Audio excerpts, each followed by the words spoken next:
भगवत गीता में भगवान श्री कृष्ण कहते हैं, भोग ऐश्वर्य प्रशक्ता नाम तया अभरत चेतसा। यानी अर्जुन, जो व्यक्ति भोग और ऐश्वर्य के प्रति आसक्त है, ऐसे व्यक्ति के लिए भगवत भक्ति में, मेरी भक्ति में मन लगाना बड़ा ही दुष्कर कार्य है, मुश्किल काम है। क्योंकि मन सदा भोग में आसक्त रहेगा, भगवान का ध्यान नहीं रहेगा, सिर्फ भोगों का ध्यान रहेगा। ये बड़ा सरल है समझ पाना। तो सारे शास्त्रों में, श्रीमद् भागवतम में कहा, पुंसा स्त्रिय मैथुनी भावमेतम तयोर मिथो हृदय ग्रंथि माहु अतो ग्रह क्षेत्रे सुताप्त वित्ते जनस्य मोहोयम अहम ममेति। पुंसा स्त्रिय मैथुनी भावमेतम। ये भौतिक संसार क्या है? इस भौतिक संसार में एक पुरुष एक स्त्री की तलाश में रहता है और स्त्री पुरुष की तलाश में रहती है, और जब उनका संयोग होता है तो उसके कारण आकर्षण उत्पन्न होता है, अट्रैक्शन, संतान, संग्रह। ये दो चीजें, संतान और संग्रह। संतान हो गई तो अब संग्रह करना है, जमा करना है, और ज्यादा ज्यादा ज्यादा जमा करना है। तो सारा फोकस इन भौतिक चीजों के प्रति केंद्रित हो जाता है। ये संग्रह करना है, ये व्यवस्था करनी है, सब कुछ सुचारू रूप से चलता रहे, और सारा ध्यान भगवान की तरफ से हट करके इन चीजों पर केंद्रित हो जाता है। राइट? इसलिए सारे शास्त्रों में सारे साधु बार बार कहते हैं, जैसा कृष्ण कृपा मूर्ति श्रील एसी भक्तिवेदांत स्वामी प्रभुपाद जी ने इस तात्पर्य में स्पष्ट किया कि सारे शास्त्रों में ये दो विधान है। पहला कि इस प्रकार का संसर्ग न करो, अवॉइड, राइट, ऐसा संसर्ग न करो। दूसरा, यदि कोई विवाहित है, स्त्री पुरुष विवाहित है, तो भी इस संसर्ग को जितना कम किया जा सके उतना अच्छा है। क्योंकि यह जितना बढ़ेगा उतना ज्यादा भगवान से, हमारे विचारों को भगवत भक्ति के रास्ते से दूर ले जाएगा। शास्त्र में बताया गया कि भोग इस प्रकार से है जैसे आग में घी डालना। आप आग में जितना ज्यादा घी डालोगे, आग उतनी ज्यादा प्रज्वलित होगी और ज्यादा बढ़ेगी। जितनी बढ़ेगी उतना और ज्यादा घी की डिमांड करेगी, राइट?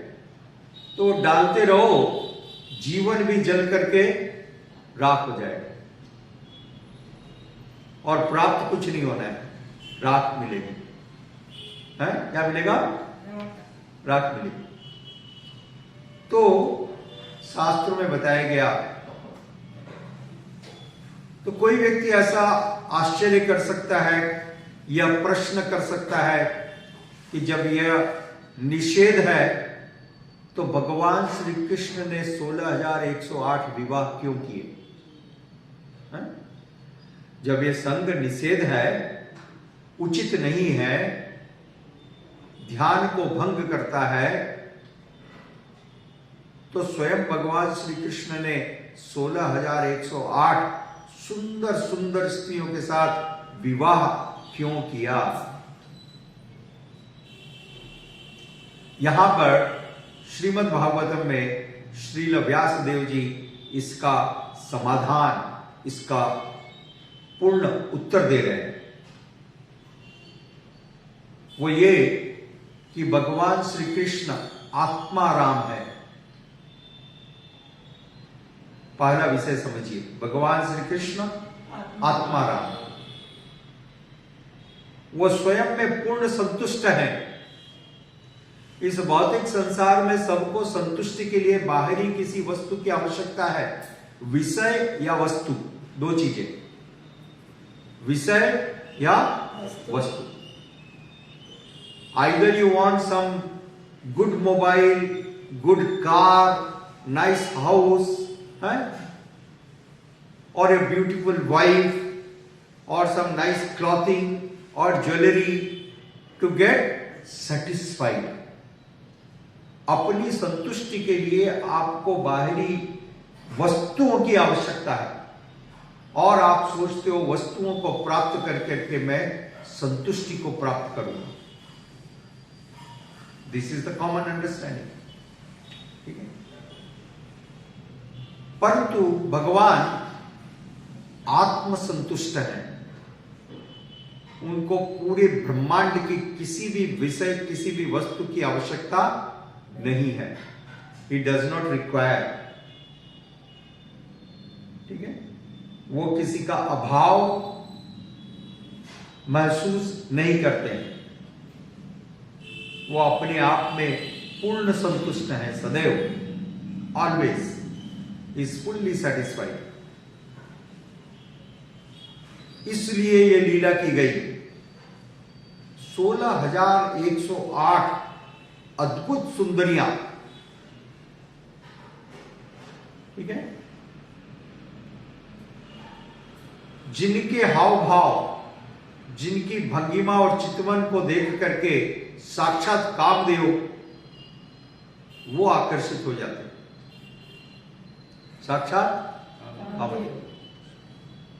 जिनकी आकर्षक भंगिमाओं को देख करके भगवान शंकर पिघल जाते, ठीक है। परंतु इन सब के हाव भाव और भंगिमा का भगवान श्री कृष्ण के ऊपर कोई भी प्रभाव नहीं हुआ, ठीक है। तो ये बात स्पष्ट करने के लिए विथ एग्जाम्पल, उदाहरण के साथ, ये जो लीला हुई, भगवान ने 16,108 पत्नियों को स्वीकार किया, रानियों को स्वीकार किया, ये सारा संसार इस बात को देख लेवे कि भगवान पूरी तरह से दिव्य है।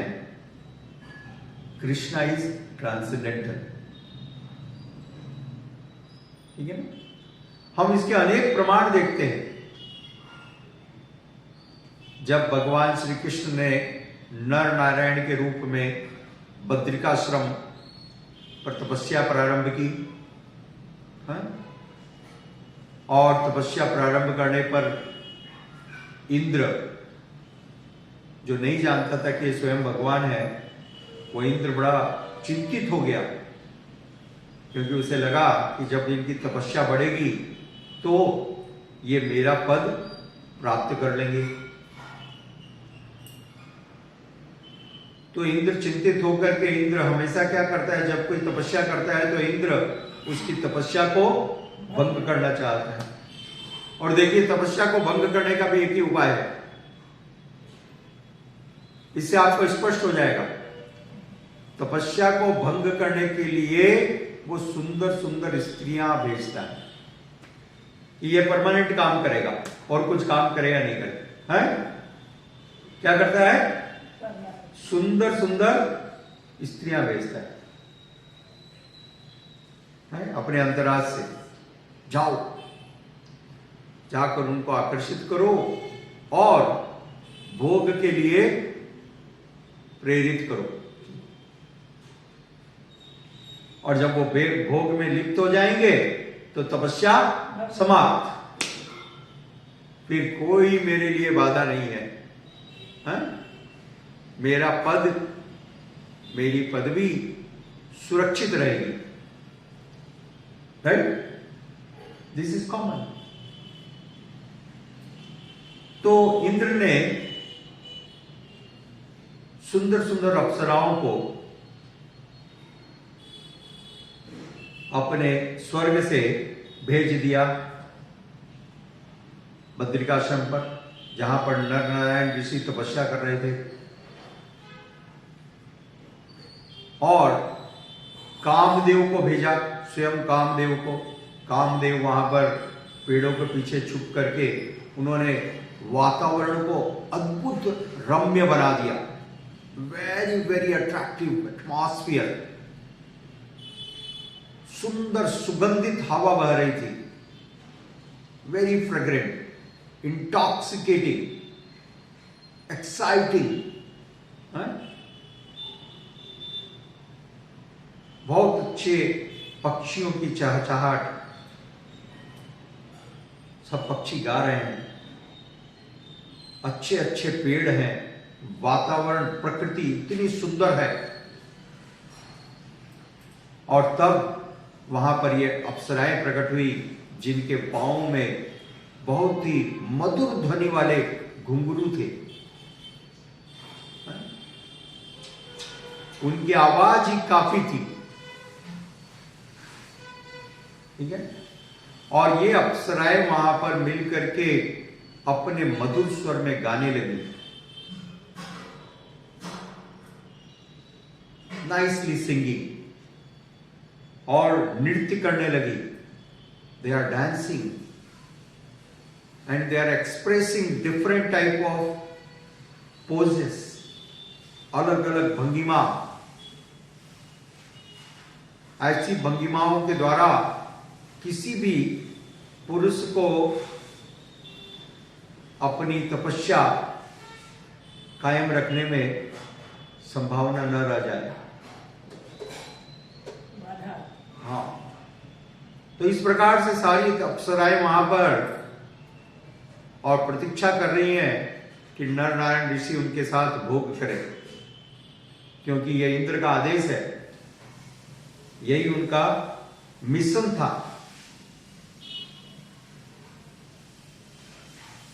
तो ऐसे समय में नर नारायण ऋषि के जंघाओं से जो ध्यान में बैठे हुए थे, उन्होंने देखा और वो समझ गए सारी स्थिति को।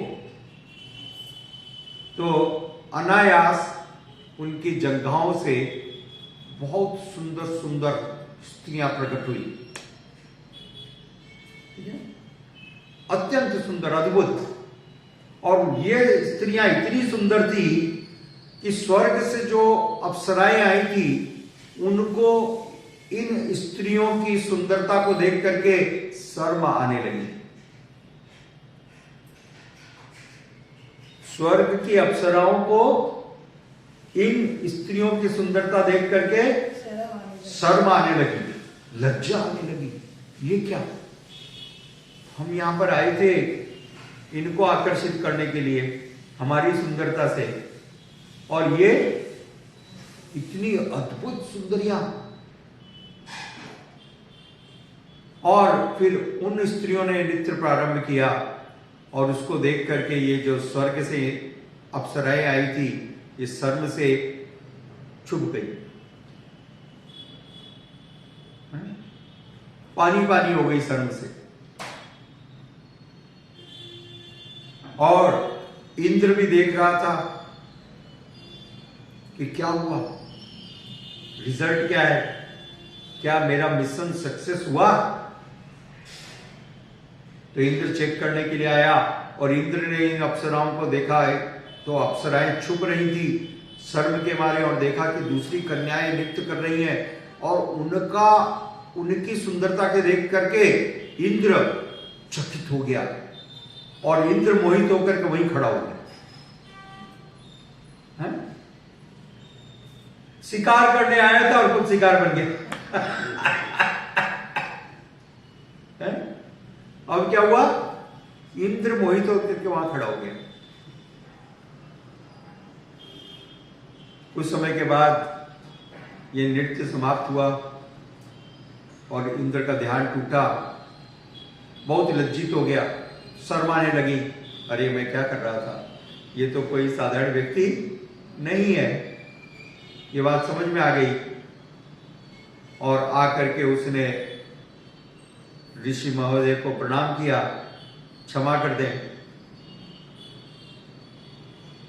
तो नरनारायण ऋषि तो सबके मन की बात को जानते हैं। उन्होंने कहा तुमको बहुत अच्छी लग रही है ना। सर्व से मुंह नीचा करके इंद्र ने कहा हाँ लग तो रही है। तो भगवान ने कहा ठीक है, एक का विवाह तुम्हारे साथ कर देता हूं, चले जाओ। हैं? ठीक है, एक को अपने स्वर्गलोक ले जाओ, मुझे क्या काम है। तो यह है भगवान, पूरी तरह से निर्विकार। उनके मन में किसी भी प्रकार का विकार नहीं है। भौतिक कामना, सुख की अभिलाषा या लालसा नहीं रहती। आत्माराम आप्तकाम, पूरी तरह से अपने आप में संतुष्ट। इस बात को प्रमाणित किया गया। इस बात का प्रमाण हम देखते हैं यहां पर श्रीमद् भागवतम में। कृष्ण कृपा मूर्ति श्रील ऐसी भक्तिवेदांत स्वामी प्रभुपाद जी स्पष्ट करते हैं कि इस श्लोक में और आने वाले श्लोकों में श्रील व्यास देव जी इस बात को स्पष्ट कर रहे हैं कि इतनी सारी सुंदर सुंदर रानियां, परंतु कोई भी भगवान श्री कृष्ण को उत्तेजित नहीं कर सकती है। वो समभाव है, ही इज इक्विपॉइस्ड। भगवान हर परिस्थिति में समभाव है, इज नॉट डिस्टर्ब्ड। सारे संसार को वो आकर्षित करते हैं और इस भौतिक संसार में यही कार्य होता है। श्रील प्रभुपाद जी ने लिखा किस प्रकार से स्त्री एवं पुरुष एक दूसरे के प्रति आकर्षित होकर के भोग करते हैं और भोग करने के पश्चात वो इस आकर्षण में बंध जाते हैं। यही संसार है, इसका नाम संसार है। Attachment, right? खुली जेल है। आप कोई भी गृहस्थ को ले लो, 100 गृहस्थ लोगों से प्रश्न करो और मैं आपको बता देता हूं उत्तर क्या होगा। आप सबसे पूछो तो ये कलयुग है, सबके घर में झगड़े तो होते ही हैं, कॉमन है। आप जितने लोग सुन रहे हो आपको भी मालूम है, और एक दूसरे को धमकी भी देते हैं मैं चला जाऊंगा, है राइट? परंतु आज तक कोई भी नहीं गया, आज तक कोई भी ना तो माता गई ना पिता गए, कोई नहीं गए। और यदि चले भी गए हैं तो वापस आ जाएंगे। ठीक है, क्यों? यह है माया, यह है भौतिक आकर्षण, जिसको तोड़ पाना बड़ा कठिन है। तिहाड़ जेल की सलाखों को तोड़ सकते हो, यह संभव है। बड़े से बड़े जेल की दीवार को फांद सकते हो, यह संभव है। समझ रहे? परंतु इस भौतिक आकर्षण को क्रॉस कर पाना, इसको लांघ पाना, इससे बाहर निकलना और इसके ऊपर उठना, यह बड़ा दुष्कर है। This is real difficult. इसलिए भगवान ने एक खुली जेल बताई है। दुखालय अशाश्वतम, दुखालय अशाश्वतम, ये दुखालय है। जो जेल में दुख दिए जाते हैं, इस कारण से इस भौतिक संसार में माया देवी हमें अनेक प्रकार से प्रताड़ित करती है, हमारे कर्मों के कारण। तो मुख्य विषय यह है कि हम इस बात को स्पष्ट रूप से समझें कि भगवान पूर्ण रूप से आत्मा राम है, स्वयं में रमण करने वाले, उन्हें कोई भी बाहरी वस्तु की आवश्यकता, कोई भी विषय की आवश्यकता नहीं है। ऐसे भगवान एकमात्र भक्तों की प्रेममयी सेवाओं के द्वारा आकर्षित होते हैं। The only thing which can attract, which can draw the attention of the supreme Lord is pure devotional service. It is pure devotional service. इसके अलावा इस पूरे ब्रह्मांड की कोई भी विषय, कोई भी वस्तु भगवान का ध्यान आकर्षित नहीं कर सकती। सब भगवान के द्वारा आकर्षित होती है। ठीक है। हरे कृष्णा। श्रील प्रभुपाद की गौर प्रेमानंदे।